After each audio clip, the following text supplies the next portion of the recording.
Kalau abang jadi tadi, pakai ilmu standar ganda nih.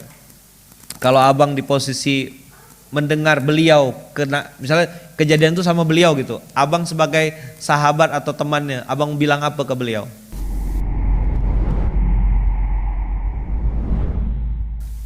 Hari ini saya mau ngomong judulnya standar ganda. Ngapa tiba-tiba Yaman ngomong standar ganda? Karena, Assalamualaikum. Karena biasanya orang keras sama orang lain, tapi lembut sama diri sendiri. Mudah sekali mengkritisi orang lain, tapi susah untuk muhasabah ke dalam diri. Ini namanya standar ganda. Standar ganda yang saya maksud adalah bagaimana orang bisa punya kesadaran bahwasanya oh ini benar, ini kebenaran. Contoh kecil ya, saat ada orang kehilangan uang, misal contoh ditipu, si fulan ini kena tipu sama partner bisnisnya, lalu kita ngelihat dia dan tahu kawan kita nih kena tipu gitu, apalah yang harus kita lakukan? Pertama, kita bilang sama dia, semoga Allah mengganti rezeki abang dengan rezeki yang lebih baik. Itulah saya atau kita semuanya yang bisa kita lakukan terhadap saudara kita yang kena musibah. Karena saat itu kita harus bilang sama dia kalimat itu sambil kita merasakan gitu, kalau aku di posisi itu pasti tak enak. Ada orang yang mau ditipu di dunia ini? Ada orang yang mau duitnya dilarikan? Tak ada. Maka kalau aku di posisi dia, kira-kira kalimat apalah yang aku harapkan? Itulah yang disebut dengan tadi saya bilang standar ganda. Maka abang kakak, ayah bunda yang baik rahmati Allah, saat kita ketemu sama orang, kita tinggal doakan dan coba rasakan. Apa poin pentingnya? Di sini ada 2 poin. 1, doakan plus coba rasakan. Kalau aku di situ gimana rasanya? Kemarin dapat berita lagi ngobrol di sini, info dari salah satu kakak kita yang punya saudara, punya tetangga yang anaknya baru kuliah, belum selesai, baru semester berapa gitu, pulang perjalanan dari Pontianak mau balik ke kampung halamannya naik motor. Kan niatnya sudah kumpul keluarga kan, ngebut bang, nyalip truk di daerah-daerah Tayan, ternyata ndak bisa nyalip, ndak jadi nyalip. Begitu dia minggir, itu ternyata di belakang truk itu ada lobang, masuk ban motor ke dalam lobang, terjatuh dan ada truk di belakang langsung lewat, meninggal di tempat. Perempuan, ayahnya yang dari kampung halaman tidak dikasih tahu kalau anaknya meninggal di tempat, hanya dibilang kecelakaan atau kritis. Sudah sampai itu aja. Abang kakak satu apa tadi? Doakan. Pas 27 Ramadan kemarin kejadiannya. Tetangganya kakaknya tuh doa sambil nangis, ayah man doakan itu tetangga saya anaknya baik begini. Saya langsung ya Allah, saya bilang mudah-mudahan kak husnul khotimah kak 27 Ramadan kak. Nah saya langsung berpikir bagaimana saya coba merasakan kayak apalah hancurnya dan sedihnya hati orang tua. Ayah yang kehilangan anak, apalagi anak itu bahasanya ayah itu belum tahu detail gitu kan. Biasanya ada orang-orang tua tuh yang sampai karena saking sedihnya ya, sampai bilang gini, coba Allah ambil saya aja, jangan ambil anak saya. Maka antum kalau ketemu sama orang yang Allah ambil anaknya, belajarlah untuk punya rasa, itu aja. Abang kakak, yang bedakan kita sama binatang itu rasa. Akal lah namanya, pikiran, perasaan. Itulah kalau aku jadi orang yang kena kasih itu, apalah rasanya ketika yang barang yang aku kasih tidak bisa dipakai dengan baik, dengan benar. Nah tapi abang kakak, kalau itu terjadi sama kita, apa yang kita lakukan? Misal nih, yang kena tipu tadi siapa? Orang lain. Sekarang yang kena tipu, ayaman. Nomor 1 yang harus saya melakukan adalah muhasabah. Kalimat muhasabah ini jangan sampai orang lain yang ngomong, sakit nanti. Karena tidak semua orang siap dengan kalimat muhasabah dong. Nomor 1 apa? Kalau itu terjadi sama ayaman, 1 muhasabah. Muhasabah itu sama dengan kalau bahasa lainnya taubat. Yang kedua yang harus dilakukan oleh Ayahman adalah memperbaiki diri. Inilah yang disebut dengan standar ganda. Ini seolah-olah, tanda kutip nih, seolah-olah seperti ada hijab, ada pembatas. Tapi sebenarnya ini adalah satu kesatuan. Boleh Ayaman tambah lagi cerita? Nanti Ayaman cerita ini nanti antum baper. Nggak apa kah? Jangan baper ya.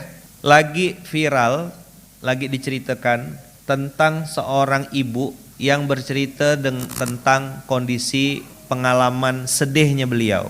Kan sekarang nih everybody is artist. Everybody is content creator. Everybody can share their experience. Assalamualaikum guys. Mau ikut aku nggak guys? Aku mau teberak nih guys. Misal, janganlah baper, Ayaman cerita aja nih. Jadi ibu ini cerita tentang rumahnya itu kedatangan anak tetangga, teman anaknya. Anak tetangga ini main dengan anaknya ibu ini, anggaplah ibu A gitu ya, tetangga ini namanya ibu B. Ibu A ini punya anak kecil, lalu si anak tetangga ini ternyata bahasanya tak sengaja gitu. Karena dia bilang kesenggol gitu. Dengan muka tak berdosa, dengan muka tak ada ngerasa bersalah dan segala macam, si anak kecil ini numpahkan sampo di kolam ikan koi. Abang kakak tahu harga ikan koi? Dan ikan koinya berjuta-juta harganya dan mati semuanya. Satu kolam. Bang, izin tanya, kalau abang di posisi itu gimana bang? Pakai ilmu standar ganda bang? Apa bang? Nggak enak, betul. Ayo bang, kalau abang jadi tadi, pakai ilmu standar ganda nih. Kalau abang di posisi mendengar beliau kena, misalnya kejadian itu sama beliau gitu, abang sebagai sahabat atau temannya, abang bilang apa ke beliau? Sabar ya bang, semoga Allah ganti dengan ikan yang lebih baik. Jangan gak diguraukan, Allah gitu aja baper. Ini mulut-mulut tak sekolah nih. 1, 2, namanya juga anak kecil, biasa aja dong. Oke, mulut-mulut tak sekolah nih. Kan bisa beli lagi. Tidak semua orang bisa beli ikan koi langsung segitu banyak, satu kolam betua. Ini masih manusia kan orang-orang nih abang kakak. Masih kira-kira relate gak materi-materi kayak gini nih. Kemampuan merasakan yang orang lain rasakan. Kita berempati, bertasamuh, punya feeling gitu. Nih nanti mau lebaran, hati-hati kita ya. Mana kok belum punya anak? Kan udah lama nikahnya. Maka banyak orang hari ini ngurung diri, gak berani keluar. Masih betah jadi janda. Sedang-sedang gak mulut. Kau kira nyaman ke?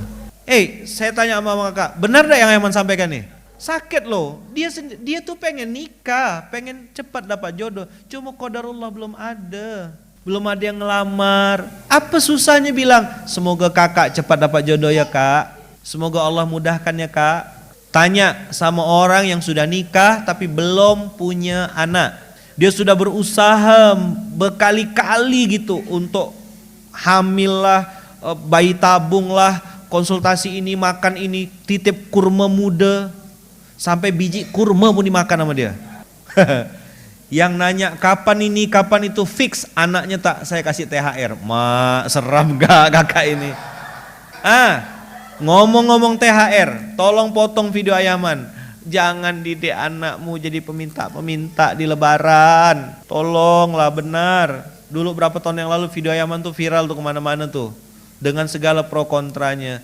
Kalau dikasih, ajarkan sama anak, jazakumullahu khairan, jazakumullahu ahsanal jaza, barakallahu fikum. Ajarkan dia mendoakan orang yang ngasih.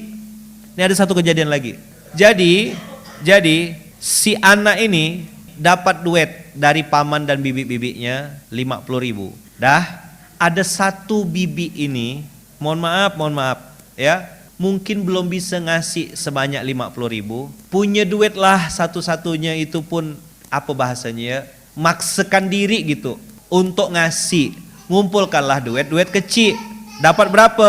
5.000, 5.000, 5.000, 5.000, 5.000. Dibagikan ke anak-anak keponaan tadi.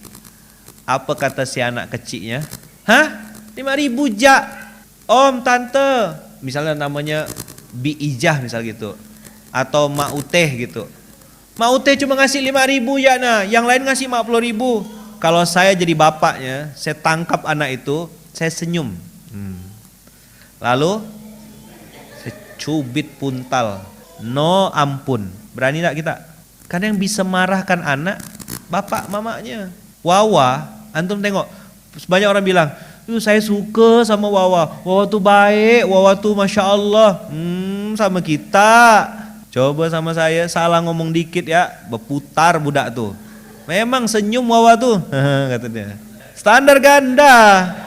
Sama kita dikasihnya ayam, kasihnya apa? Oh iya enggak apa-apa kata Wawa. Namun juga coba sama anak seorang. Saya kalau enggak bikin PR dulu kecil, mama saya kan guru SD. Saya kalau tak bikin PR bang, 2 kali lipat ngerjakan PR. Yang lain misal nulis 10 halaman, kalau saya tak bikin PR tuh nulis 20 halaman. Sampai orang-orang bilang, Ibu Rosni sama anak seorang kok garang. Biar dia tahu, jangan mentang-mentang anak guru terus dapat privilege. Tuh, mama saya ngajarkan. Assalamualaikum, saya mau ngasih tahu orang tua yang mungkin selama ini selalu bela anaknya. Itulah yang bikin anakmu jadi egois. Kau yang tegur. Kalau orang lain yang negor, nanti kau baper, lapor polisi, jadi tersangka. Tadi saya bilang standar ganda, muhasabah. Ngapa anak aku nakal ya? Ngapa anak aku susah dengar ya? Jangan-jangan ada barang haram yang aku masukkan ke dalam anakku. Itu dong cara berpikir yang benar. Sikum wa nafsi bitaqwallah bang kakak. Hisapnya berat punya anak tuh. Saya salah satu yang saya takutkan itu juga adalah ketika Allah nanti tanya sama saya, apa yang sudah kau lakukan kepada Fayat, Vira, Farah, Fatih? Kasih tahu abang kakak apa yang benar, apa yang salah.